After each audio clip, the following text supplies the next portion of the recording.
I just watched the movie Fix and it was as bad as I thought that was gonna be. Now, I would say that I like half of Genndy Tartakovsky's work, even though I find Hotel Transylvania really fucking annoying and that unicorn show I completely forgot about. But he's proven to be a competent artist on at least a few projects, mainly Primal and Samurai Jack. I heard that his Clone Wars show was pretty good, but I never got around to watching it. I will eventually though. But when I heard about the premise of this movie, I was just going, Genndy, no, I've seen you animate animals before and it's really scary. Please do not do this premise. And then Fix was made and then I fucking hated it. The basic plot is about this dog that has 24 hours to find the love interest that he wants to screw, and it's as predictable as you can envision it being. It's a premise that feels like a leftover concept of a really bad 2000s movie where the main goal is to try and get the main character laid, and if they don't, then they're worthless or whatever misogynist messaging they want to give. I get that for this movie is because they're dogs and the joke is that they'll fuck whatever they'll see, but it's still a tired trope to see this plot. It just feels automatically dated. And it seems like I was right on the money because he said that his inspirations was 40-year-old virgin and Knocked Up, which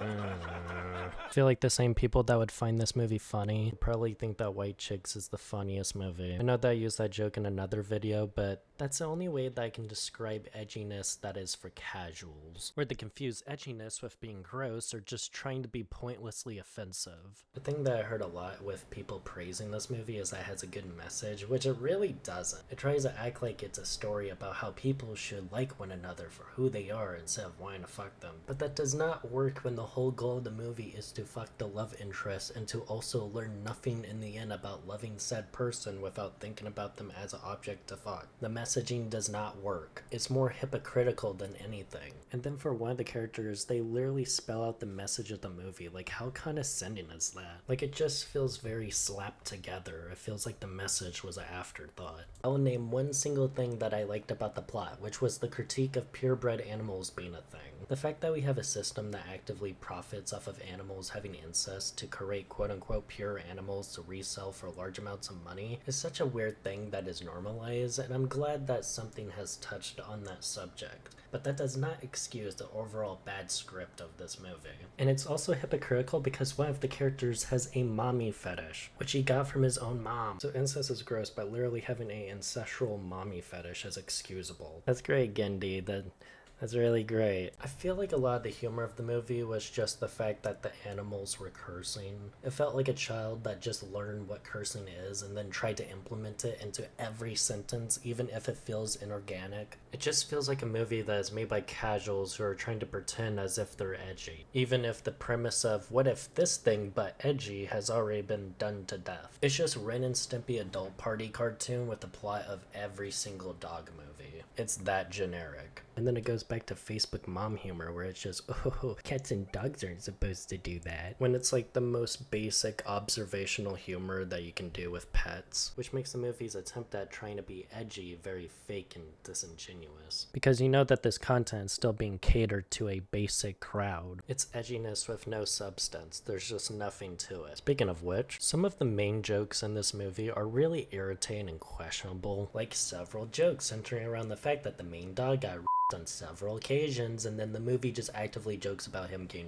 raped. Like, how is this funny, Genndy? Do you think is funny, Genndy? You wrote for this. What the fuck? There's a side character where the whole joke is just him going, ha ha ha, I say odd things and stuff that is gay, and then the other main cast just look at him weird. It just feels homophobic. And even by the own film's logic, it doesn't make any sense because dogs will fuck anything, which includes male dogs. So it doesn't even make any sense. And it's funny because they do this fake, artificial, you gotta learn to love yourself moment, even though it didn't really show him struggling with that part of himself in the movie, but okay. Why does he need to learn to accept himself when he's already accepted himself? It was his friends that were being assholes, so shouldn't they go through that journey? It just feels like the movie has given this message to the wrong characters because he didn't seem to appear like that to the lead up of that scene, which is a shame because it would have been fine if there was a proper lead up to that moment, but there just wasn't, so in the end it just feels very half-assed. and it just makes the film feel like it's punishing this character for no reason. Shouldn't it be the main character where their whole entire goal is to fuck? Wouldn't it make sense for the character who is superficial to learn about the importance to love yourself and to value others? Because even he doesn't learn that lesson in the end. So why the fuck are you giving it to this character? Plot-wise, his conflict does not make sense. And the jokes that are made at his expense don't even feel like jokes anymore. The intersex representation was cool though, but it's sad because it's locked to a scene that doesn't make any sense. But a lot of the other jokes are just very unfunny, lowbrow, overly drawn out jokes like eating shit or pissing on people, and then acknowledging how weird it is for them to do said thing to a very annoying degree. And it doesn't help that they have these scenes where the characters just go on and on, just saying nothing of value, and the joke just being that it's dogs cursing or doing something gross. It just drags out this movie that's already way too long for what it is. Like, for an hour and 20-minute film, it sure doesn't feel like it. I think it would have worked better as a short, but this just feels way too drawn out. So it already feels annoying when this movie feels like it's wasting my time with just filler jokes.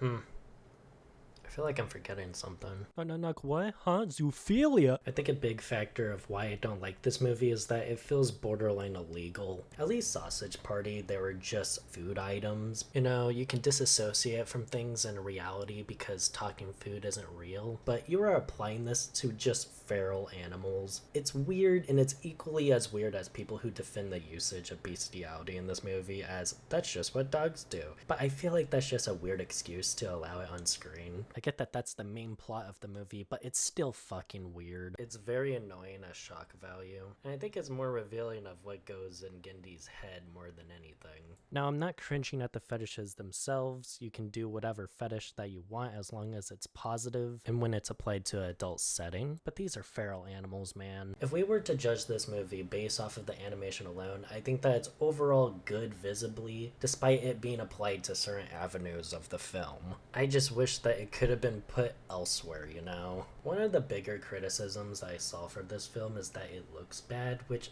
I don't think it's animated poorly. In fact, I think that's a little over animated at times. I think the bigger issue that we can say is that the animation is being used for literal zoophilia, and not really the fact of the quality of the animation. I think it's just distracting us from the bigger picture of why this movie is bad. But what I think is one of the most frustrating things about this film is that Genndy made these poor animators animate this shit, and it's so disappointing because he, out of all people, should know that animators will do anything for work nowadays, with the industry being so cutthroat, and that means stuff that they probably didn't want to work on. And I feel extremely sympathetic towards the animators that worked on this. They do not deserve the criticisms. It was solely on Genndy. It would have been one thing if Genndy was doing all of the animation, but the fact that he forced animators to pretty much animate his weird zoophilia fetish, it's a bit fucked up management-wise. It's a disappointingly awful movie that should have been scrapped at its conception. I want original movies, but I want good original movies. It's lazy, predictable, and the characters are either unlikable or boring.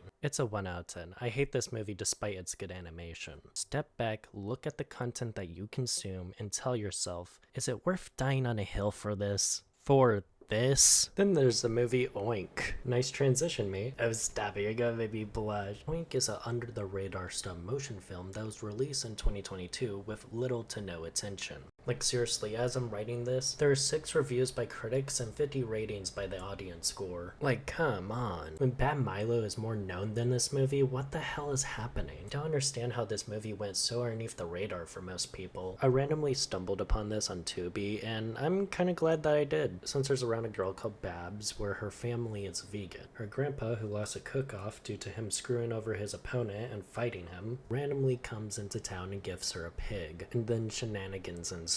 I love the mature plotline of the mom being skeptical of her dad's intentions of why he came back when he literally left her years ago to resume his butchery career. It gives some background of why she may have potentially went to veganism, because she was surrounded by butcher meat for most of her life and her dad probably didn't really take her feelings into consideration. It's kind of sad because it makes you think that she was only really doing this because she didn't want to give her child that same experience that she felt when she was little. It shows why she is so defensive when it comes to her stance on veganism, especially with her own family, and I think it makes her character interesting. Her relationships and the conversations that she has with her father is what personally makes this movie for me. I do think that's a little weird for the people around her to immediately accept him with open arms, but the movie for the most part reinforces that those feelings should feel valid, because even though there are genuine people out there that want to seek redemption, there are also others that can use the act of kindness to kind of secretly hurt people, and her dad reflects that. The grandpa is just so hateable because you almost fall for what he is doing, but then once the movie reveals his true intentions of why he bought the pig, he just goes completely mask off. It exposes how low he will go to even getting an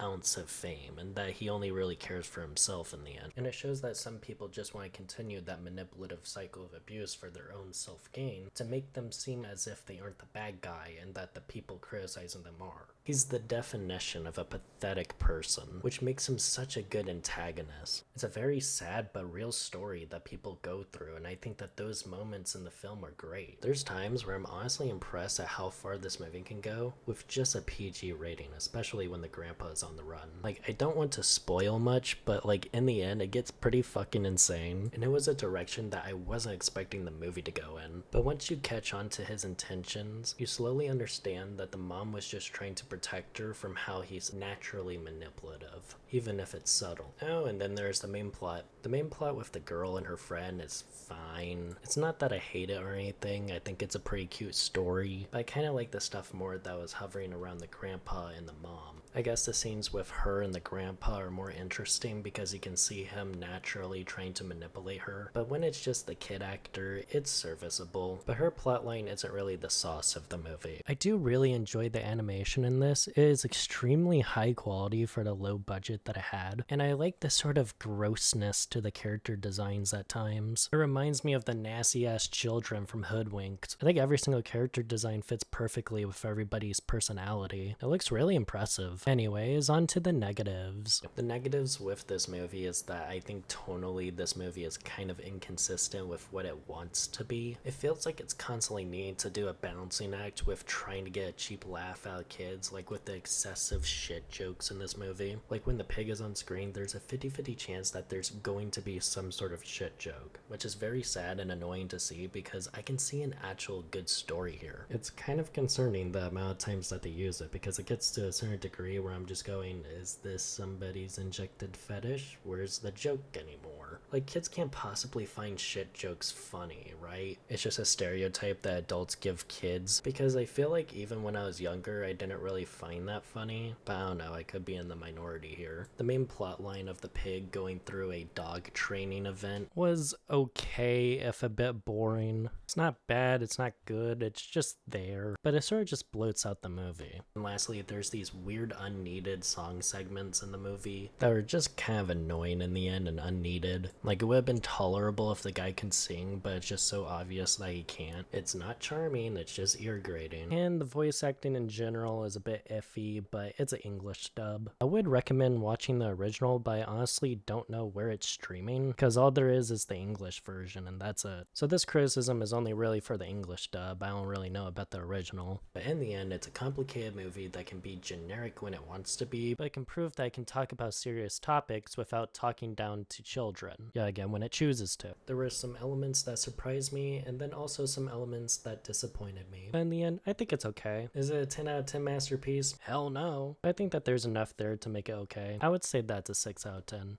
I enjoyed myself with it. Anyway, subscribe if you want to, like if you want to, even comment if you want to. I don't care, you do you, and have a good day.